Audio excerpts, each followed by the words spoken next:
নমস্কাৰ জয়ন্ত শইকীয়া টক শ্ব'ৰ সাক্ষাৎকাৰ অনুষ্ঠান নিদৰ্শনৰ আজিৰ খণ্ডলৈ আপোনাক স্বাগতম জনাইছোঁ। আজি আমি এগৰাকী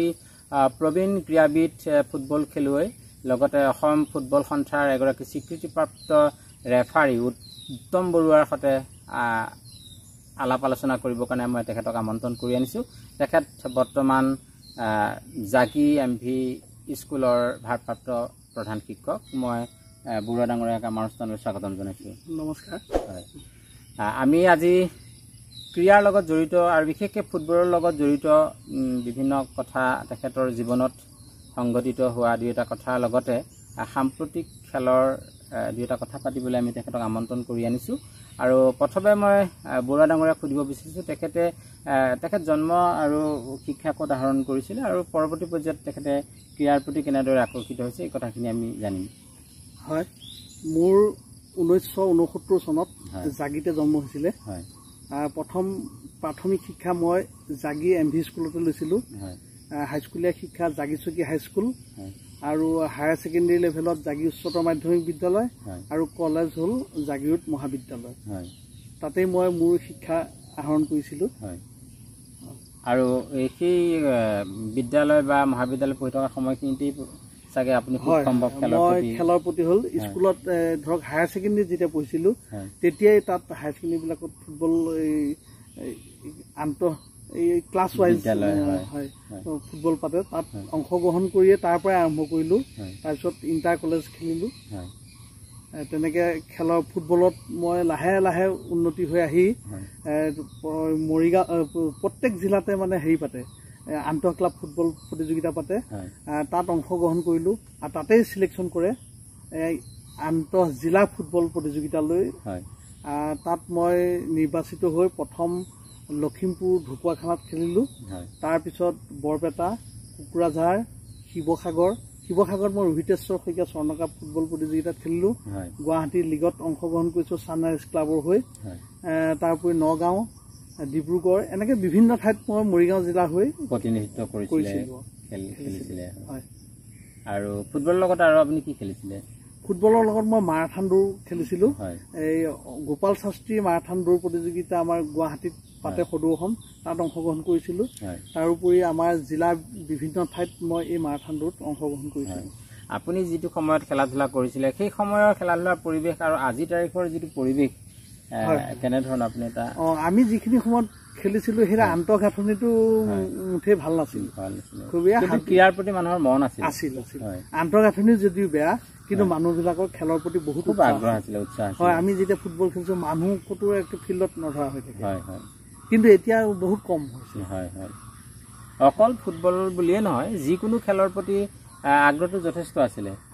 অসমৰ চুকে কোণে গাঁৱে ভূঞে বিভিন্ন ধৰণৰ খেল প্ৰতিযোগিতা হৈছিলে। পৰৱৰ্তী পৰ্যায়ত ক্ৰিকেটৰ প্ৰতিও সেই ৰাপটো দেখা গৈছিলে অলিয়ে গলিয়ে, কিন্তু আজিৰ তাৰিখত সেই ক্ৰীড়াৰ যিটো মানসিকতা সেইটো যেন ক'ৰবাত বিঘ্নিত হৈছে এনেধৰণৰ। এতিয়া ধৰক টিভিয়ে বা মোবাইলত খেল চাই ক্ৰিকেট খেল, কিন্তু অসমৰ আমাৰ দেখিছোঁ আমাৰ ল'ৰাবিলাকে কি কৰে, এনেই সময়টো পাৰ কৰিবলৈ এনেই খেলে, ধেমালি কৰা নিচিনাহে লাগে। কিন্তু সেইটো যে খেলিমেই, মই এজন ভাল খেলুৱৈ হ'ম, সেইটো ভাৱত যদি খেলাহেঁতেন নিশ্চয় উন্নতি হ'লহেঁতেন। তাৰ ভিতৰতো 2-4 ওলাই তেনেকৈ খুব তাকৰ হয়। গতিকে খেলৰ প্ৰতি হয়তো আমাৰ দৃষ্টিভংগীটো আমি হয়তো সলনি কৰাৰ নিশ্চয় প্ৰয়োজনীয়তা আছে। আৰু এই ক্ষেত্ৰত আমাৰ সমাজ ব্যৱস্থা বা বিদ্যালয়ৰ পৰ্যায়ৰ পৰা আচলতে ক্ৰীড়াৰ প্ৰতি খেলৰ প্ৰতি যিটো আগ্ৰহ সেই পৰিকাঠামো আচলতে বিদ্যালয়তে আৰম্ভ হ'ব লাগে। আৰু তাৰ কাৰণে হয়তো বিদ্যালয়সমূহত খেলৰ এটা পৰিৱেশ বা আন্তঃগাঁথনি বা খেলৰ সামগ্ৰী এনেধৰণৰ বিলাকো হয়তো প্ৰয়োজনীয়তা থাকে। আগতে ইমান দিয়া নাছিল যদিও চৰকাৰে, এতিয়া কিন্তু খেলৰ সুবিধাটো প্ৰাথমিক বিদ্যালয়ৰ পৰাই দিছে দেই। ধৰক খেলৰ বস্তু কিনিবলৈ চৰকাৰে পইচা দিছে, সেই আৰম্ভ কৰিছে যদিও তথাপিও কিন্তু ইমান যিমান দৰকাৰ হয়তো সিমান হোৱা নাই। আৰু এটা কথা, আজি হয়তো আপোনাৰ খেলৰ আন্তঃগাঁথনি যথেষ্ট উন্নত হৈছে, কিন্তু হয়তো খেলৰ প্ৰতি হয়তো মনোভাৱটো অলপ হ'লেও কমি যোৱা যেন লাগিছে। ক'ৰবাত সুবিধা আছে কিন্তু আমি হয়তো খেলা নাই। আমাৰ ধুনীয়া ষ্টেডিয়াম হয়তো বনাই দিছে, বিভিন্ন সামগ্ৰী হয়তো আহিছে, কিন্তু আমি হয়তো খেলৰ প্ৰতি আগ্ৰহটো আমাৰ যেন ক'ৰবাত কমি গৈছে কিন্তু আগত সেইটো বিপৰীত আছিল আগত হয়তো আন্তঃগাঁথনি কম আছিল কিন্তু আমাৰ খেলাৰ প্ৰতি আগ্ৰহটো বেছি আছিল হয় এতিয়া ধৰক আমাৰ জীৱনৰ কথাই কওঁ আমিতো টেঙা বল খেলিয়ে প্ৰথম আৰম্ভ কৰিছিলোঁ তেতিয়া খেলপথাৰেই ভাল নাছিলে তথাপিও আমি টেঙা বল খেলি পিছত খেলপথাৰত গৈ ফুটবল চুব পালোগৈ আৰু চুই কৰিয়ে তেনেকে আগবাঢ়ি গৈছিলোঁ কিন্তু এতিয়া কিন্তু টেঙা বল কোনেও নেখেলে হয় চৰকাৰে সুবিধাও দিছে কিন্তু আমাৰ খেলুৱৈ অভাৱ হৈ গৈছে তাৰ ভিতৰতে গাঁও অঞ্চলৰ পৰা ধুনীয়া ধৰক হিমা দাসৰ কথা কৈছোঁ এতিয়াও ইমান ভিতৰুৱা অঞ্চলৰ পৰা আহি এতিয়া গোটেই ভাৰত বিখ্যাত হৈ পৰিল মানে কোন হিমা দাস কোনে চিনি পায় কিন্তু এতিয়া হিমা দাসৰ কৰ্মসংস্থানো পালে গোটেই নামটোও বিখ্যাত হৈ পৰিল যে খেলে মানুহক কলৈ লৈ আহে আৰু আপুনি হিমা দাসক লগ পোৱাৰ সৌভাগ্য হৈছিল হয় হিমা দাসক মানে তেতিয়া হিমা দাসেও বা আমাক চিনি নাপায় আমিও হিমা দাসক চিনি নাপাওঁ এই বৰচলাত যেতিয়া নেকি এই মহিলা ফুটবল খেল পাতিছিল তাতে এটা ঘটনা ঘটিল আৰু সেই ঘটনাটোৰ জৰিয়তে তেওঁলোকে আমাৰ ক্ৰীড়া সন্থাৰ ওচৰলৈ আহিল মৰিগাঁও জিলা ক্ৰীড়া সন্থা আৰু তাতেই মানে বিচাৰ কৰি ঘটনাটো মীমাংসা কৰা হ'ল পিছত যেতিয়া গম পালো যে এইগৰাকী সেই হিমা দাস যে সেই বৰচলাত খেলা মহিলা টীমৰ হৈ ফুটবল খেলা এই ছোৱালীজনী হ'ল এই হিমা দাস তেতিয়া গম পালো আপুনি খেলৰ লগত জড়িত থকা সমান্তৰালভাৱে আপুনি বৰ্তমান এগৰাকী এখন বিদ্যালয় আপুনি ভাৰপ্ৰাপ্ত প্ৰধান শিক্ষক হিচাপে মই কেনেকে ধৰক আচলতে মই খেলৰ জৰিয়তে চাকৰিটো পোৱা নিচিনা হ'ল তাৰমানে খেল খেলিলে বিভিন্ন মানুহৰ লগত চিনাকি হয় যে মই সেইখিনি সময়ত খেলি থাকোঁতে আমাৰ অসম ফুটবল সন্থাৰ সম্পাদক আছিল স্বৰ্গীয় ক্ষীৰোদ বৰুৱাদেৱ মই তেখেতৰ সান্নিধ্যত আহিছিলোঁ মই ডিষ্ট্ৰিক্ট খেলি অহাৰ পিছত তেখেতক লগ ধৰোঁ আৰু তেখেতেও আমাৰ গোটেই টিমটোক লগ ধৰি সেই খেলত কেনেকুৱা কি হ'ল চব সোধে তাৰপিছত মই যেতিয়া খেলি থাকোঁতে BA পাছ কৰিলোঁ তাৰপিছত মই শিক্ষকৰ যি ইণ্টাৰভিউ হৈছিলে মই তাত ইণ্টাৰভিউ দিলোঁ চাকৰি বিচাৰি তেখেতৰ ওচৰলৈ গ'লোঁ তেখেতে মোক সেইখিনি সময়ত খুবেই ভাল পায় মোক চাৰ্টিফিকেট মাৰ্কশ্বিট চব লৈ যাব দিলে লৈ গ'লোঁ আৰু তেখেতে মোক চাকৰি দিম বুলি কথাও দিলে কিন্তু তাৰ দিম বুলি কথা দিছে যদিও এই আমাৰ সেইখিনি সময়ত এডুকেশ্যন বোৰ্ডৰ মেম্বাৰ আছিল আমাৰ নন্দলাল উপাধ্যায় ছাৰ তেখেতৰ লগত মোৰ চিনাকি কৰি দিলে আৰু সেই সূত্ৰে তেখেতেও মোৰ তাৰপৰা চাৰ্টিফিকেট মাৰ্কশ্বিটবিলাক সংগ্ৰহ কৰি ল'লে তাৰপিছত যেতিয়া নেকি ধৰক চাকৰি খুলিলে শিক্ষকৰ এপইণ্টমেণ্ট দিলে 96ত ক্ষীৰোদ বৰুৱা যদিও মৃত্যু হ'ল তেখেতৰ কথা মতে মোক উপাধ্যায় ছাৰে মোক জাগি MV স্কুলতে সহকাৰী শিক্ষক হিচাপে নিযুক্তি দিলে আৰু সেইটো একমাত্ৰ আপুনি খেলৰ লগত জড়িত থকাৰ কাৰণে মই খেল নেখেলাহেঁতেন মই কৰ্মসংস্থানৰ সুবিধা নাপাওঁ বিভিন্ন মানুহৰ লগত মোৰ চিনাকি নহয় এতিয়াও ধৰক মোৰ বিভিন্ন মানুহৰ লগত চিনাকি আছে মোক মাতে মই চিনি নাপাওঁ কিন্তু মই শলাগি থৈ দিওঁ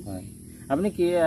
ফুটবল খেলৰ লগত জড়িত থকা পৰৱৰ্তী পৰ্যায়ত আপুনি অসম ফুটবল সন্থাৰ পৰা এগৰাকী স্বীকৃতিপ্ৰাপ্ত ৰেফাৰী হিচাপে আপুনি কেতিয়া এই স্বীকৃতি লাভ কৰিছিলে মই 97ত অসম ফুটবল সন্থাৰ ৰেফাৰী হিচাপে স্বীকৃতি লাভ কৰোঁ সেই হিচাপে মই ধৰক মৰিগাঁও জিলাত বিভিন্ন ঠাইত খেল চলাওঁ ৰেফাৰী কৰি ফুৰোঁ এনেকৈ ৰেফাৰী কৰাৰ পিছত তাৰ পিছতেই 12 চনত মই মানে লগ পালোঁ কি এই নাছিৰুদ্দিন আহমেদ সেইখিনি সময়ৰ নেশ্যনেল ৰেফাৰী আছিল দেই আমাৰ মৰিগাঁও জিলাৰ তেখেতে ক'লে তুমি খেলি আছা এই ৰেফাৰী পৰীক্ষাটো দিয়া সেই হিচাপে মই ৰেফাৰী পৰীক্ষা দিলোঁ পাছ কৰিলোঁ সেই হিচাপে ৰেফাৰী হৈ থাকোঁ এই চলি থকা ৰেফাৰী কৰি থকাৰ মাজতে কি কৰিলে যে আমাৰ ডিষ্ট্ৰিক্ট ক্ৰীড়া সন্থাৰ যিখন সমিতি আছে তাত মানে মই 2012 চনত ৰেফাৰী বোৰ্ডৰ ছেক্ৰেটাৰী হিচাপে নিৰ্বাচিত হওঁ আৰু 2012 চনৰ পৰা বৰ্তমানলৈকে এই 3টা টাৰ্মাও মই ৰেফাৰী বোৰ্ডৰ ছেক্ৰেটাৰী বৰ্তমান মৰিগাঁৱত কিমানজন এনে স্বীকৃতিপ্ৰাপ্ত ৰেফাৰী আছে 40 জন আছে তাৰে ধৰক প্ৰথম শ্ৰেণীৰ মাত্ৰ 3জন আছে এতিয়া বৰ্তমান নেশ্যনেল ৰেফাৰী আমাৰ ইয়াত নাই তেনেকুৱা হৈ আছে আৰু বিভিন্ন যিহেতু আপুনি বিভিন্ন খেলপথাৰলৈ আপুনি খেল পৰিচালনাৰ কাৰণে যাবলগীয়া হয় এনেধৰণৰ কিবা আমোদজনক ঘটনা এনে আপুনি সন্মুখীন হৈছে নেকি মন্থন কৰি আজি আপোনাৰ ভাল লাগিব মই খেলি থকা দিনততো তেনেকুৱা আগতেতো গাঁৱত মানুহে খেলৰ নিয়ম কানুন নাজানে এতিয়াতো যথেষ্ট জানে এতিয়া ধৰক টিভিত চাই পেলাই মানুহে নিয়মবিলাক শিকি লৈছে বা বুজি পায় মানুহে আগতকৈ মানুহবিলাক এতিয়া শিক্ষিত হ'ল তেতিয়া খেলি থকা অৱস্থাত ঢেৰ ঘটনাৰ সন্মুখীন হৈছে তাৰ ভিতৰতে মই ঠাইকেইখনৰ নাম নকওঁ বাৰু এনে এখন ঠাইত ফাইনেল খেলত মানে খেলি থাকোঁতে এই নিয়মৰ লৈ বিতৰ্কিত হ'ল যে ফুটবলৰ নিয়মটো মই যিটো সেইটো ক'লোঁ অপজিট টিমটোৱে নামানে তেনে বিৰাট হুলস্থুল হ'ল কাজিয়া হ'ল আৰু তাত সেইখিনি সময়ত এই ধৰক চালফাও আছিল নহয় তেওঁলোকে মানে বন্দুক দাঙিহে সেই পৰিস্থিতি নিয়ন্ত্ৰণ কৰিবলগীয়া হৈছিলে তাৰোপৰি এনেকুৱা এখন ফিল্ডত আকৌ খেলি থাকোঁতে কি হ'ল এনেকুৱা কাজিয়া হ'ল নহয় তেতিয়া অস্ত্ৰ হিচাপে ব্যৱহাৰ কৰিছে তেওঁলোকে কলমটো মোৰ সন্মুখতে আমাৰ প্লেয়াৰক মাৰা নাই দেই সেইটো তেওঁলোকৰ অডিয়েঞ্চে লাগিছে কলমেদি নাকতে মানে এনে সানি দিছে আৰু তেজ পুৰা তেজ ওলাই গৈছে সেইখিনি খেল বন্ধ হৈ গ'ল সমৰ্থকবিলাকৰ মাজতে হয় সমৰ্থকবিলাকৰ মাজতে হৈছে এনেধৰণৰ বিচিত্ৰ ঘটনা হয়তো সন্মুখীন আপুনি হৈছোঁ বহুত হৈছোঁ আৰু সেইখিনি সময়ত আপুনি ক'ত বিশ্বাস কৰিব এনেকুৱা ঠাই আছে মহগাড়ীত উঠি খেল চাব আহে মানুহ হয়তো মই লেখি শেষ কৰিব পৰা নাই 40-50খন মহগাড়ীত খেল চাব আহিছে ভিতৰুৱা অঞ্চলত গতিকে কেনেকুৱা লাগে খেলৰ প্ৰতি যথেষ্ট উৎসাহ উদ্দীপনা আৰু পাৰ ভঙা মানুহৰ লানি এটা সময়ত দেখা গৈছিল সেই পৰিৱেশটো হয়তো আজি হয় এতিয়া যদিও ভিতৰুৱা অঞ্চলত কিন্তু আছে আমাৰ মৰিগাঁৱত ভিতৰুৱা অঞ্চলত এতিয়াও বহুত দৰ্শক হয় আপুনি আপোনাৰ জীৱনত আপোনাৰ সান্নিধ্যলৈ অহা তেনেধৰণৰ খেলুৱৈ এই মুহূৰ্তত নাম ল'ব বিচাৰিব নেকি যাৰ সান্নিধ্যই আপোনাক হয়তো এই জগতখনত হয়তো আপুনি তেওঁলোকে আপোনাক বহুত শিকাই থৈ প্ৰথমতে মই নাছিৰুদ্দিন আহমেদৰ কথা কৈছোৱেই মই খেলি থাকোঁতে তেখেত ৰেফ্ৰী হৈ আছে তাৰপিছত আকৌ ময়ো ৰেফ্ৰী হৈ গ'লোঁ তেখেতৰ লগতে সহযোগ কৰিলোঁ তাৰপিছত আমাৰ প্ৰসন্ন ভূঞা বুলি কয় এজন আছিল তেখেত ঢুকাল আৰু ধৰক আমাৰ জাগি অঞ্চলৰে কনচিং কোঁৱৰ জিতেন কোঁৱৰ এইবিলাক জনস্বাস্থ্য কাৰিকৰী বিভাগৰ হৈ খেলিছিলে তাৰোপৰি এইয়া ৰমিজত আলি বুলি কয় সেই ডাঙৰীয়া গাঁৱৰ এজন সেইজনো আছে চাপ্তা বুলি কয় বৰালিমাৰী এজন তেনেকৈ আমাৰ মৰিগাঁও ডিষ্ট্ৰিক্টত ভাল খেলি আছে তেওঁলোকে আৰু অলপতে কিন্তু এটা দুখৰ বিষয় আমাৰ জনস্বাস্থ্য কাৰিকৰী বিভাগৰ হৈ খেলা প্ৰদীপ বড়ো বুলি কয় এই বাংফুৰত ঘৰ তেখেতৰ আজি 15-20 দিনমান হৈছে নেকি মৃত্যু হৈছে তেখেতো এজন ভাল খেলুৱৈ আছিলে আৰু যিসকল প্ৰবীণ খেলুৱৈ তেখেতসকলৰ কাৰণে চৰকাৰে নিশ্চয় শেহতীয়াকৈ কিছু চিন্তা চৰ্চা কৰাও দেখা গৈছে বিভিন্ন হয় তেনেকৈ ধৰক প্ৰবীণ খেলুৱৈবিলাকক যিবিলাকে ৰাজ্যিক পৰ্যায়ত খেলিছে বা আৰু ৰাষ্ট্ৰীয় পৰ্যায়ত খেলিছে তেওঁলোককতো এতিয়া পেঞ্চনো দিছে চৰকাৰে গতিকে খেলত আচলতে সুবিধা যথেষ্টখিনি আছে আমি আচলতে খেলৰ প্ৰতি আমাৰ নতুন প্ৰজন্মক আগ্ৰহী কৰি তোলাটো আচলতে ডাঙৰ কথা এতিয়া খেলৰ জৰিয়তে বহুতে কৰ্মসংস্থানৰ সুবিধা পাইছে এতিয়াও পাই আছে আৰু আজিৰ তাৰিখত আমি যিখিনি সময়ত বিভিন্ন বেমাৰ ব্যাধি আমাক আক্ৰান্ত কৰাৰ কথা আমি যিখিনি সময়ত সন্মুখীন হওঁ সেইখিনি সময়ত কিন্তু শৰীৰটো নিতুল কৰি ৰাখিবৰ কাৰণে শৰীৰ চৰ্চাৰ কাৰণে কিন্তু ক্ৰীড়া হৈছে এটা একমাত্ৰ মাধ্যম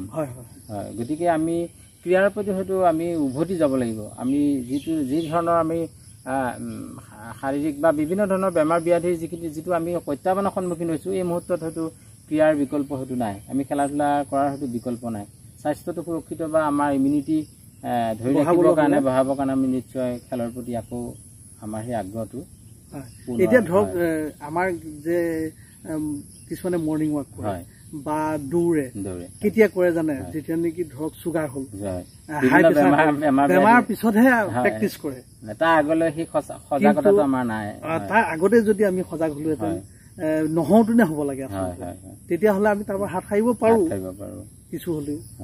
কিন্তু জোৰ পুৰি হাত পালেহে আমি হয়তো তাৰপিছত আৰু তোৰ নিয়ন্ত্ৰণত ৰাখিব পাৰি কিন্তু প্ৰতিকাৰ কৰাটো কঠিন হয় গতিকে খেলা ধূলাই আমাক হয়তো ৰোগ ব্যাধিৰ পৰাও আঁতৰাত বহুতখিনি আঁতৰাই গতিকে আপুনি নতুন প্ৰজন্মক কি আহ্বান জনাব মই নতুন প্ৰজন্মক কওঁ যে তেওঁলোকে ধৰক এই মোবাইল বা টিভি ইয়াতে ব্যস্ত নাথাকি যে আমি খেলপথাৰলৈ যাওঁ লগৰখিনিকো নিওঁ খেলোঁ অকল সকলোৱে যে ভাল খেলুৱৈ হ'ব এইটো নহয় তাৰ ভিতৰতেতো 10টাৰ ভিতৰতো এটা ওলাব পাৰে হয়তো সেই এজন ভাল খেলুৱৈ হ'ব সকলো গাঁওখনলৈ বা জিলাখনলৈ বা দেশখনলৈ সন্মান কঢ়িয়াব আৰু সেইটো এটা ডাঙৰ এটা সম্পদ আচলতে ভাল খেলুৱৈবিলাক হয়তো দেশৰ সম্পদ আৰু তেখেতসকলে ৰাষ্ট্ৰীয় আন্তঃৰাষ্ট্ৰীয় পৰ্যায়ত নিজৰ ঠাইখনৰ নাম গৌৰৱে হয় এজন ভাল চাকৰি কৰি টকা পইচা ইনকাম কৰিলে কিডাল হ'ব হয়